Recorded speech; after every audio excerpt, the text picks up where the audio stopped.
Selamat pagi. Saat ini kami dari Departemen Obstetri dan Ginekologi Fakultas Kedokteran Universitas Hasanuddin. Saya, Dr. Elizabeth Catherine Yusuf, MKes SPOG Konsultan. Saya Dr. Monica Fitria Farid, SPOG MKes, akan mendemonstrasikan keterampilan asuhan persalinan normal atau yang biasa kita singkat APN. APN merupakan keterampilan dasar yang wajib dikuasai oleh dokter umum dengan kompetensi 4 sesuai Standar Kompetensi Dokter Indonesia 2012. Selain itu, kami harapkan mereka juga mampu mendampingi bidan pada saat melakukan pertolongan persalinan normal dan mampu melakukan penanganan awal bila terjadi persalinan macet, termasuk melakukan rujukan dini berencana. APN terdiri dari 60 langkah yang terbagi dalam 10 bagian besar, yaitu 1. Mengenali gejala dan tanda kala 2, terdiri dari 1 langkah APN.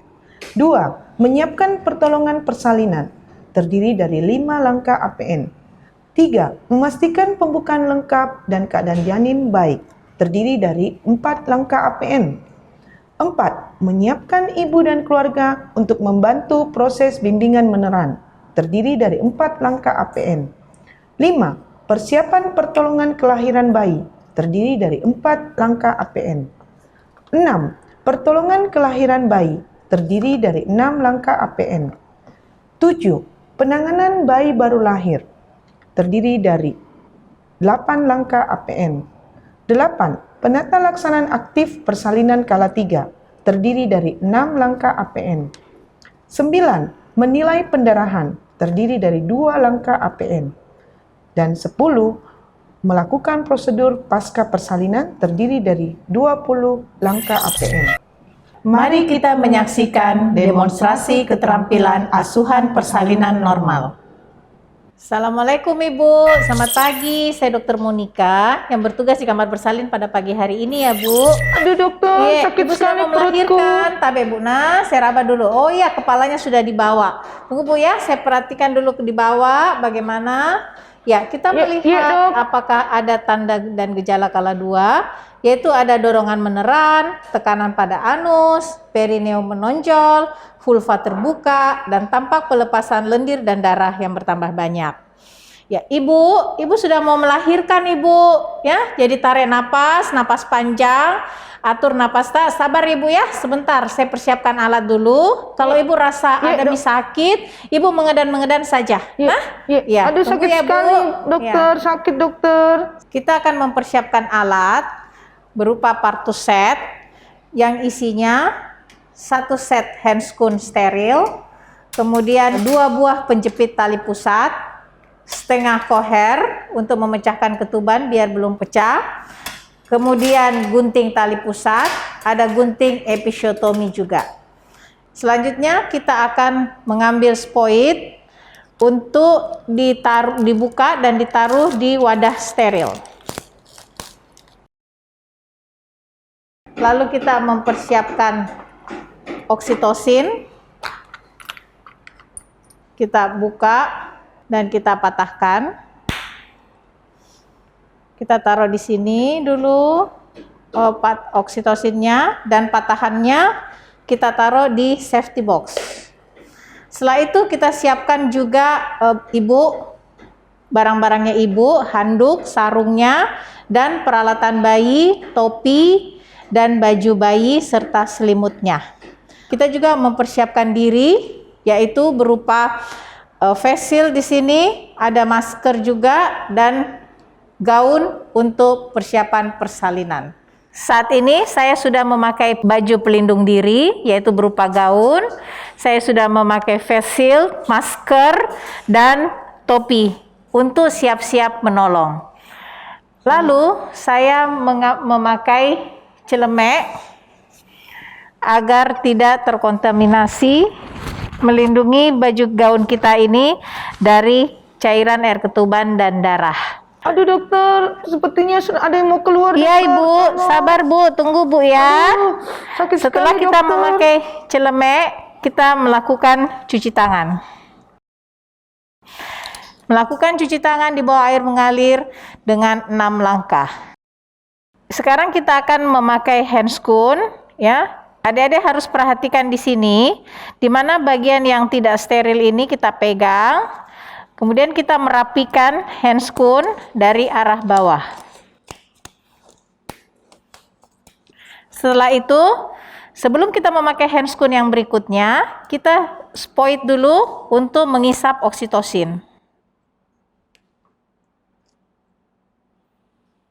Ya. Setelah kita mengisap oksitosin, kita tutup dengan menggunakan satu tangan. Selanjutnya, baru kita memasang handscoon yang satunya. Pemasangan handscoon karena ini harus diperhatikan, karena ini bagian yang steril, maka yang dirapikan adalah dari bagian atas. Aduh dokter, aduh seperti ada yang mau keluar dokter. Iya Bu, tunggu Bu ya. Tabe, sabar. Permisi Bu. Aduh Ya. dokter, mau buang Saya air akan besar dokter. Iya Bu, sabar nah. Saya lakukan dulu periksa dalam ya. Kita bersihkan vulva, yaitu dari atas turun ke bawah sampai anus. Kemudian kita buang ke sampah medis. Lalu kita lanjutkan di sebelah kanan, kita bersihkan dari atas sampai bawah juga. Dan kita buang, lakukan lagi untuk di sebelah kiri dari atas ke bawah. Oke. Setelah itu, kita akan melakukan pemeriksaan dalam, di mana tangan tengah masuk terlebih dahulu, kemudian disusuri oleh jari telunjuk. Kita lakukan periksa dalam. Kita meraba vagina, tidak ada kelainan. Kemudian kita meraba porsio. Karena sudah pembukaan lengkap, maka porsio sudah tidak teraba. Pembukaannya lengkap, pembukaan 10, ketuban masih teraba.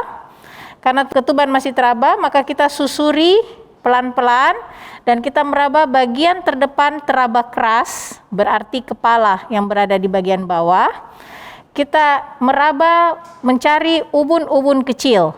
Ya, kita melihat ada meraba ubun-ubun kecil berupa garis segitiga. Bila dia menghadap ke atas segitiganya, berarti ubun-ubun kecil berada di bagian di arah jam 12. Setelah itu kita meraba apakah penurunan sudah terjadi di HOTS 34. Lalu kita melanjutkan memeriksa panggul ibu, ya terasa kesan cukup. Setelah itu kita karena ketubannya tadi belum pecah, maka saya persiapan untuk pemecahan ketuban. Ibu, ini ketubannya belum pecah ya Bu, sudah pembukaan lengkap, tapi ketuban belum pecah. Saya pecahkan dulu ya. Iya dokter, aduh Kemudian sepertinya ada yang kita mau keluar mengambil dokter. setengah koher untuk membantu memecahkan ketuban. Setengah koher ini diselipkan di antara jari tengah dan jari telunjuk. Kita siap-siap untuk menorehkan. Kemudian tangan diletakkan di fundus untuk meraba apakah kontraksinya melemah. Jika kontraksinya sudah melemah, sudah mulai turun, maka disitulah kita persiapan untuk memecahkan selaput ketuban. Ya. Setelah ketuban pecah, kita letakkan di near back.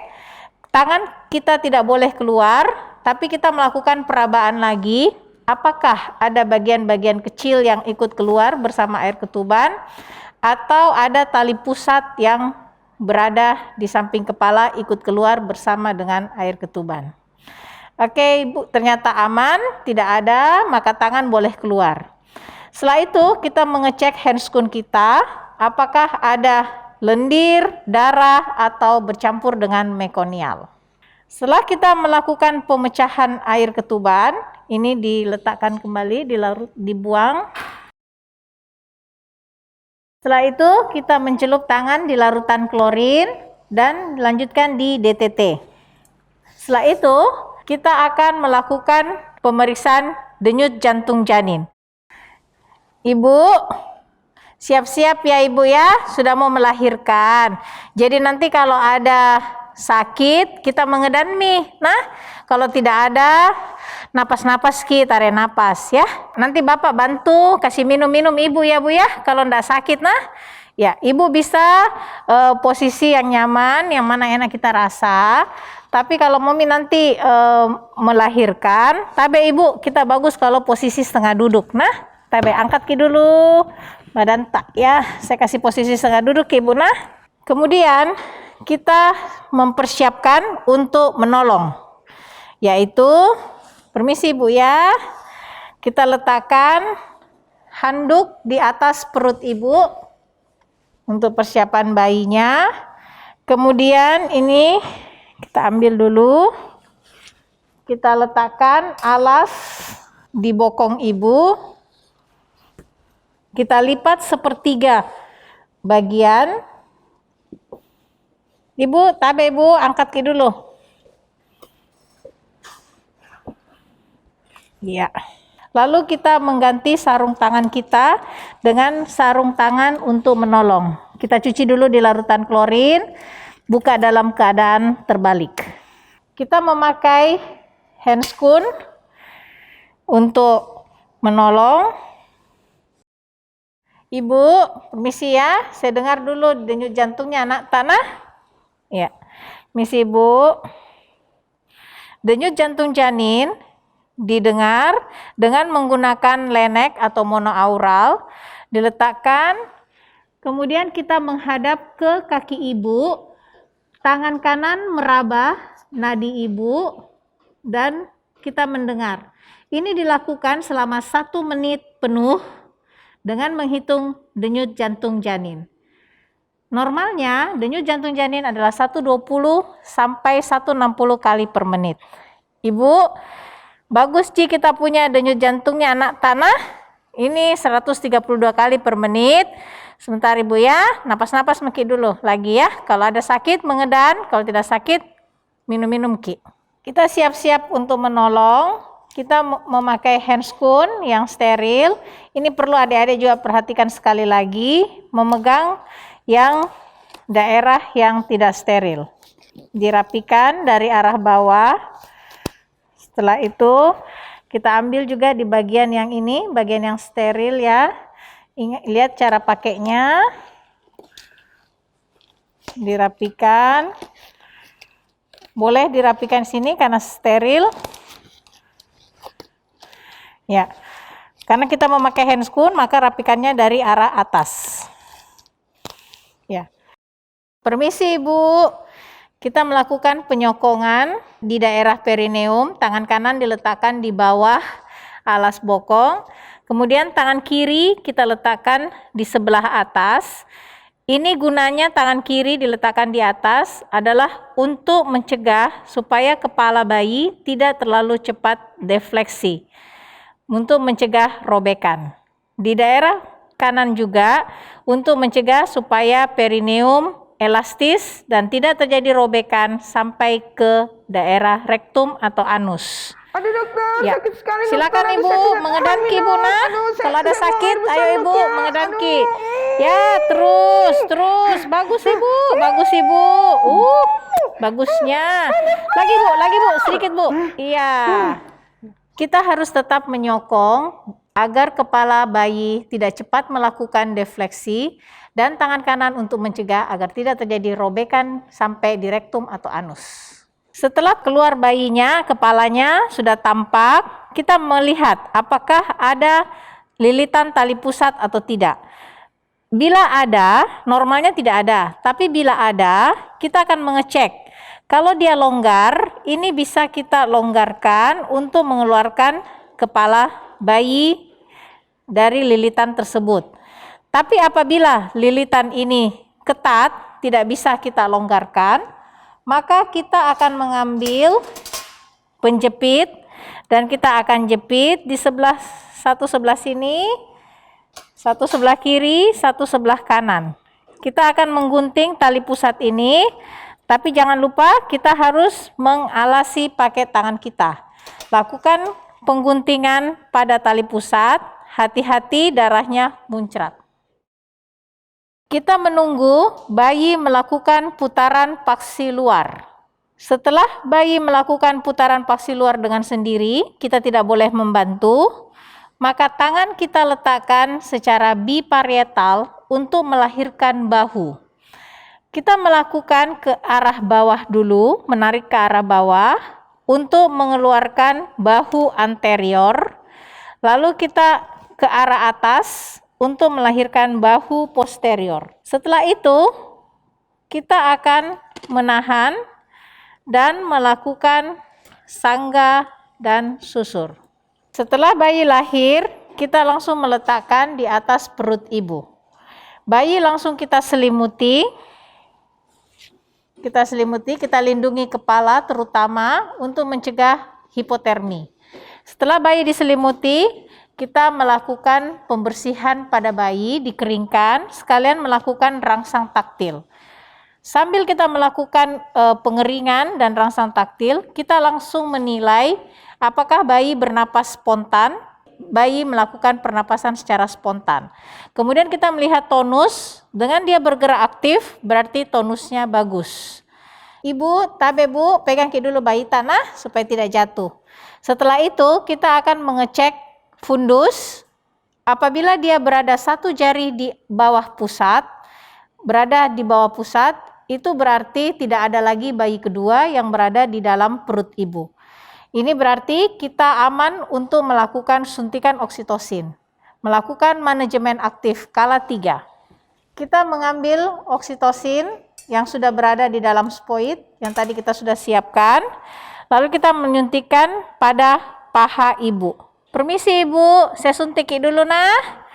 Ya, disuntikkan, aspirasi, kemudian kita menyuntikkan secara dalam.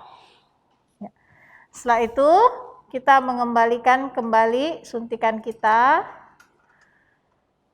Lalu kita melakukan pengguntingan pada tali pusat. Kita gunting di sini. Kita urut dulu ke arah ibu darahnya agar daerah pengguntingan kita tidak penuh terisi darah. Setelah itu kita alasi pakai tangan dan kita melakukan gunting tali pusat. Ya. Setelah tadi pengguntingan tali pusat, maka kita akan mengikat tali pusat di bayi. Diikat dengan sampul mati. Setelah itu, adik bayi kita akan melakukan inisiasi menyusu dini pada ibu. Biarkan kulit bayi bersentuhan dengan kulit ibu. Permisi ibu ya, ibu bayinya ini udah lahir tadi, bagus nih. Alhamdulillah sehat. Sekarang kita melakukan IMD ya bu. Inisiasi menyusu dini, di mana kulit bayi bersentuhan dengan kulit ibu. Dia menghadap ke salah satu payudara ibu. Tangan kanan dan tangan kiri memegang puting susu ibu, gunanya untuk bayi mencari sendiri ke arah mana puting payudara ibu. Kemudian kita mengganti ini dengan handuk yang kering, kita selimuti bayi, menjaga agar bayi tetap dalam kondisi hangat, kita lindungi kepalanya untuk mencegah terjadinya hipotermi. Jika kita mempunyai topi bayi, ini alangkah lebih bagus dipakaikan di kepala bayi, karena penguapan terbesar berada di kepala bayi. Ibu, tabe pegang ki bayi tak nah, supaya tidak jatuh ya bu. Peluk ki, nah, iya, oke bu. Setelah bayi melakukan IMD, kita atur, ibu sudah memeluk bayinya. Kita akan melakukan pengeluaran plasenta dengan PTT, penegangan tali pusat terkendali. Yaitu tangan kiri diletakkan di atas simfisis ibu untuk melakukan dorsokranial. Dorsokranial artinya tangan kiri ke arah bawah, ke arah dorsum, kemudian ke atas, ke arah kranial.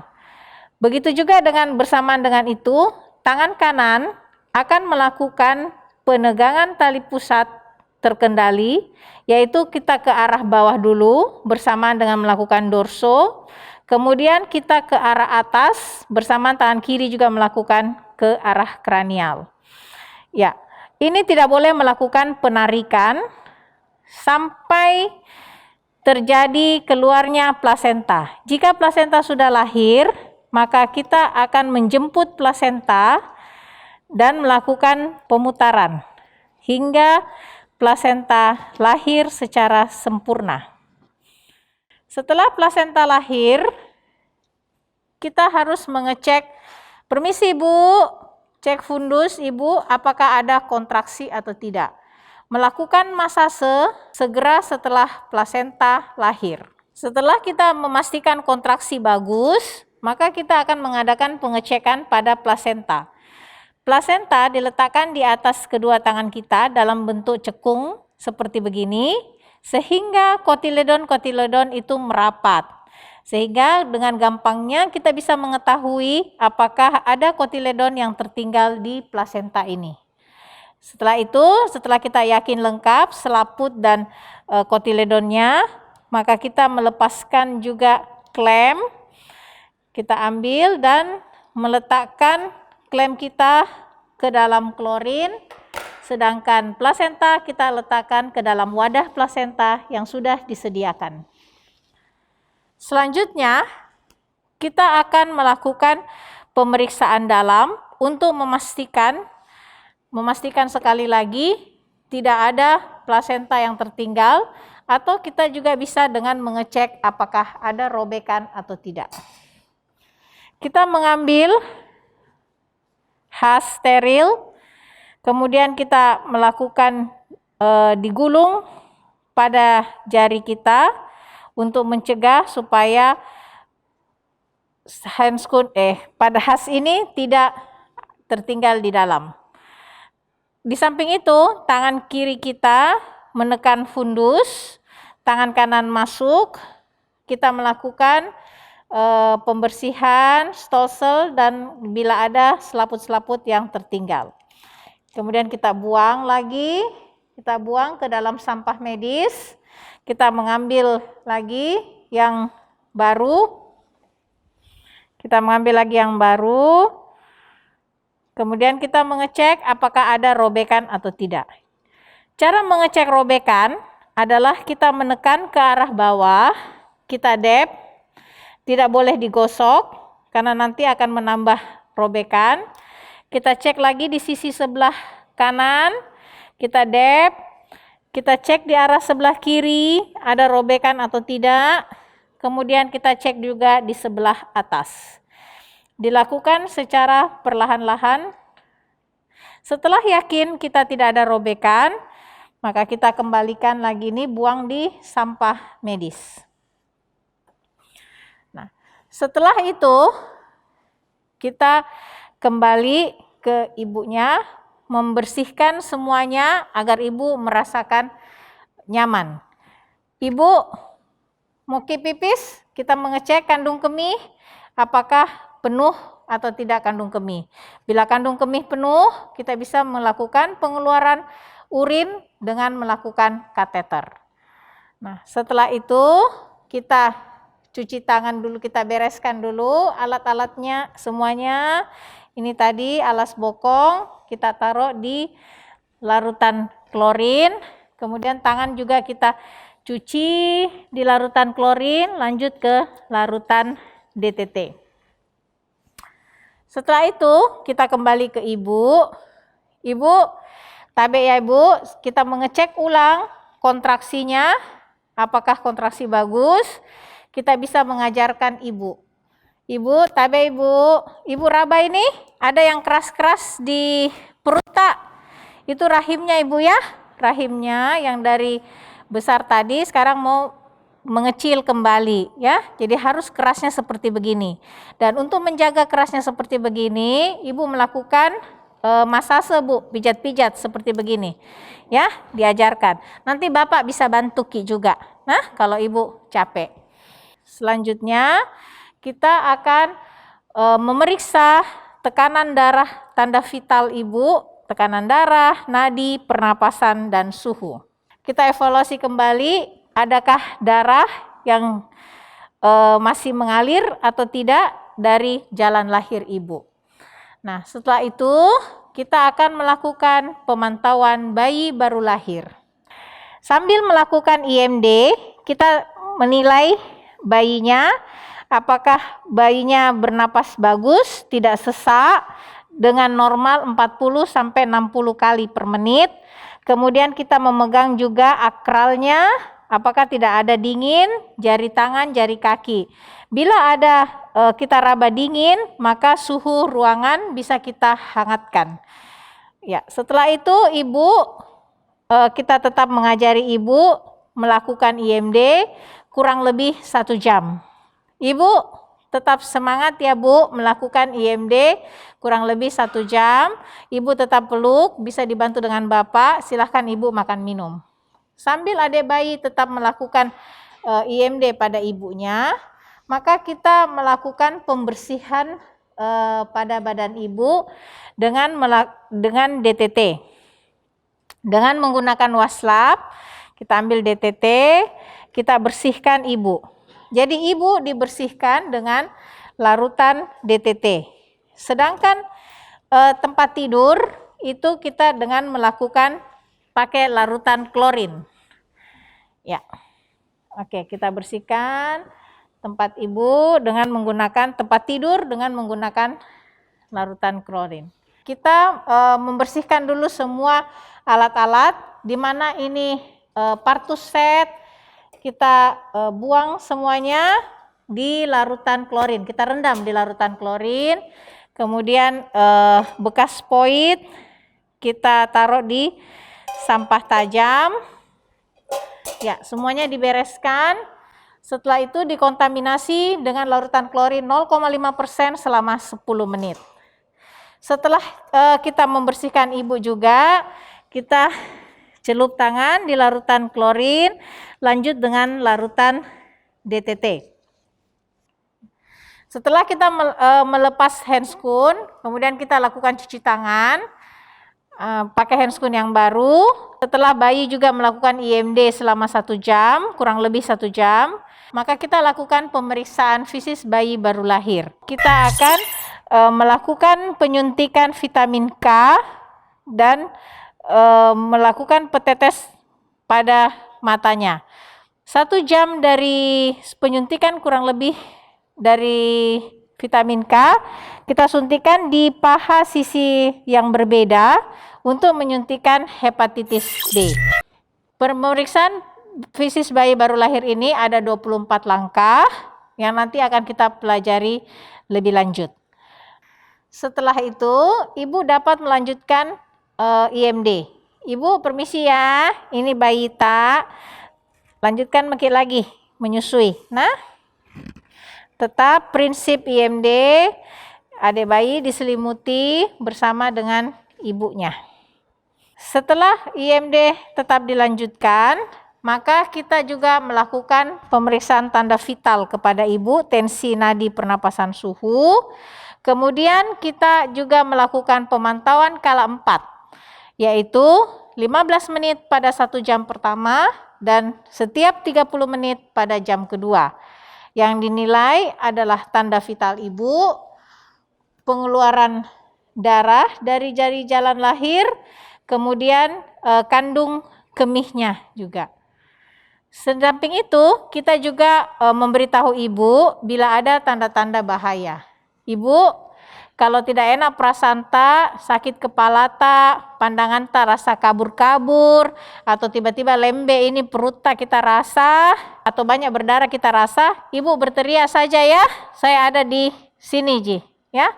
Nah, setelah itu kita akan melanjutkan dengan cuci tangan kembali dan membuka handscoon. Setelah itu kita akan melanjutkan dengan rekam medis, menulis rekam medis, dokumentasi, dan mengisi kelengkapan partograf. Demikian video keterampilan asuhan persalinan normal. Semoga peserta didik dapat melakukannya dengan baik dan lengkap sesuai dengan penuntun belajar. Untuk mempermudah penghafalan 60 langkah APN, mari kita menyanyikan bersama lagu bajakan 60 langkah dari lagu Bangun Tidurku Terus Mandi.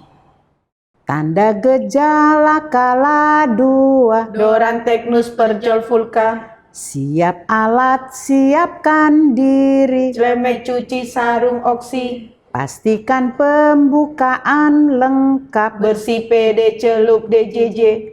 Siap ibu dan keluarga. Beritahu ibu bapak. Pimpinlah ibu tuk meneran. 2, 3, 1 langkah. Siap-siap untuk menolong. Handuk bokong buka sarung. Tolong kepala, bahu, badan. 3, 1, 2 langkah. Penanganan bayi baru lahir. 2, 3, 2, 1 langkah. Manajemen aktif kala 3. Ini materi utama.